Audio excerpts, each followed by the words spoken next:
If you look out over Barcelona's bustling port, you'll see one hill that really stands apart. It's more than just a landmark. It's like a silent guardian, a green space that holds the city's deepest secrets, its biggest wins, and its most heartbreaking tragedies. This is the story of Montjuïc. And that's really the big question we're digging into here. Montjuïc is just full of contradictions. It literally built the city, but it was also used to control it. It's been the stage for moments of pure joy, but it's also seen some profound sorrows. So how on earth did it become all of these things at once?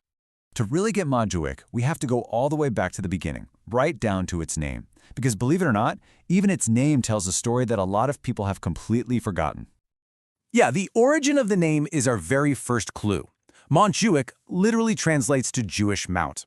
It got its name from a large Jewish cemetery that was right here in the Middle Ages. It's a powerful reminder of a community that was a huge part of the city until an attack in 1391 tragically forced them to abandon it. But way before that, and for a long time after, Montjuïc was, well, the raw material for Barcelona itself. We're talking everyone from the ancient Romans to the builders of the incredible Gothic quarter. They all came right here, carving out the very stone that would become the city we see today. So for centuries, the hill was this kind of rugged mix of quarries, farms, and military posts. But then came one single event that would completely change its identity forever, the 1929 International Exposition. And look, this wasn't just some fair. This was a complete and total reinvention. The whole idea was to show off a modern industrial Catalonia to the entire world. And to pull that off, they turned the face of Montjuïc into a truly grand stage. The sheer scale of this was just staggering. 130 million pesetas. That was a colossal sum of money back then. This was a project designed to absolutely blow the world away.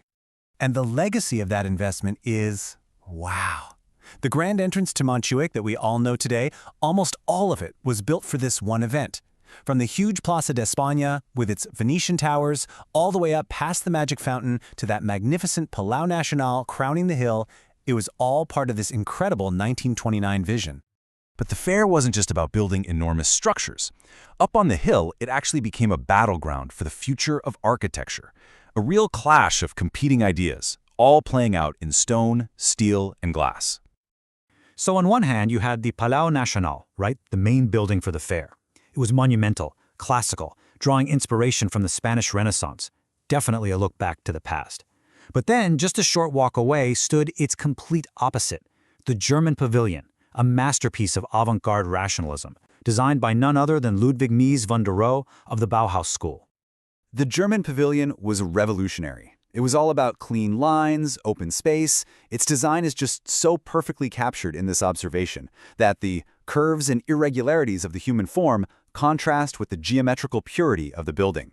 It was so far ahead of its time that, even though it was torn down after the fair, it was perfectly reconstructed right here in the 1980s. Today, it's basically a pilgrimage site for architects.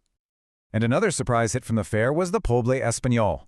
It was only meant to be a temporary exhibit, to show off Spain's diverse architecture. But visitors absolutely loved it so much that the city just decided to keep it. And it's still a super popular attraction to this day.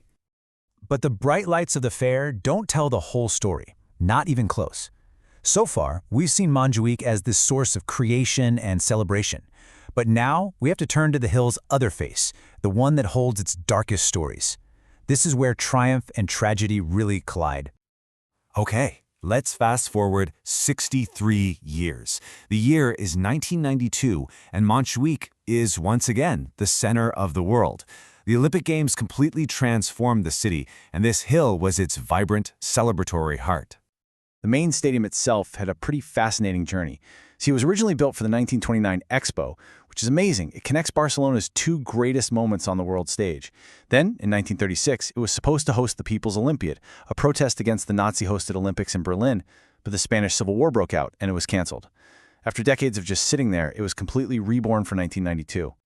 After the Games, the stadium was given a new name, and it's a name that ties this site of international triumph directly to one of Catalonia's deepest, most personal tragedies.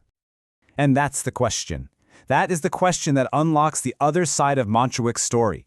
Who was this man, and why is his name forever linked to this place of celebration? Lluís Companys was the president of the autonomous government of Catalonia, during the really tumultuous years of the Spanish Civil War. He was a leading figure of the Second Republic.